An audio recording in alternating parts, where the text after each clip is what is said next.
Cameras వేసేసుకుంటే కొందరికి ఏదో తెలియని ఓ బలుపు వచ్చేస్తుందండి.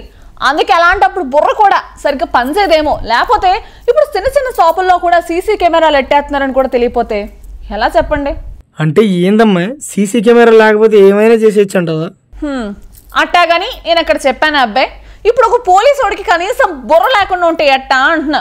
ఈ కానిస్టేబుల్కి బుర్ర లేదు, కనీసం డ్యూటీ మీద భక్తి కూడా లేదండి. లేకపోతే అసలు ఇలా ఎందుకు చేస్తాడు అసలు?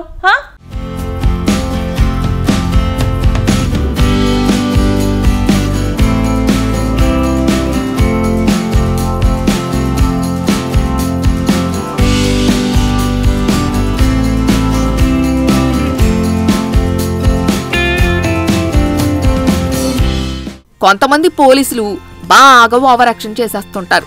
అధికారం ఉంది కదా అని కొందరు ఎదుటివారిని ఇబ్బంది పెట్టేస్తుంటారు. షాపుల మీద పడి దాందాలు చేసేవారు కూడా ఉన్నారు. ఓ పోలీసు తన గన్నుతో ఒక షాపు యజమానిని బెదిరించాడు. గోల్డ్ చైన్ ఇవ్వాలని డిమాండ్ చేశాడు. ఆ షాపులోని సీసీటీవీలో ఇదంతా రికార్డ్ అయింది. అసలు ఈ పోలీసు వాళ్ళలో కొందరికి కనీసం బ్రెయిన్ ఉండదనే విషయం ఈ ఘటనతోనే బయటపడిపోయింది. షాప్ అన్న తర్వాత సీసీటీవీ కెమెరాలుంటాయన్న విషయం కూడా తెలియకుండా గన్నుతో బెదిరించడం ఏంటో ఈ వీడియో వైరల్ కావడంతో ఆ పోలీసుని సస్పెండ్ చేశారు. ఉత్తరప్రదేశ్లోని సీతాపూర్ జిల్లాలో ఈ సంఘటన జరిగింది. కొత్వాలీ ప్రాంతంలోని లాల్బాగ్ చౌరాహా సమీపంలో ఉన్న స్టోర్ 99ని మూసివేసే సమయంలో పోలీస్ కానిస్టేబుల్ శ్యామ్జీ శుక్లా అక్కడికొచ్చాడు. తనకు కావాల్సింది ఇవ్వాలని అడిగాడు. ఏ వస్తువైనా 99 రూపాయలకే లభిస్తుందని షాపు యజమాని చెప్పాడు.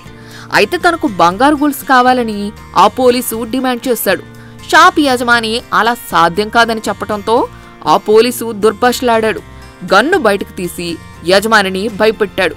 ఆ షాపులోని సీసీటీవీలో ఇదంతా రికార్డ్ అయింది. ఈ వీడియో క్లిప్ సోషల్ మీడియాలో వైరల్ అయింది.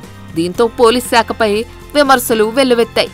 జిల్లా ఎస్పీ వెంటనే రియాక్ట్ అయ్యి కానిస్టేబుల్ని సస్పెండ్ చేశారు. దర్యాప్తు తర్వాత చట్టపరమైన చర్యలు తీసుకుంటామని పోలీస్ అధికారి వెల్లడించారు. దీనిపై నెటిజన్లు స్పందిస్తూ పోలీసుల తీరుపై కస్సుబుస్సులాడుతున్నారు.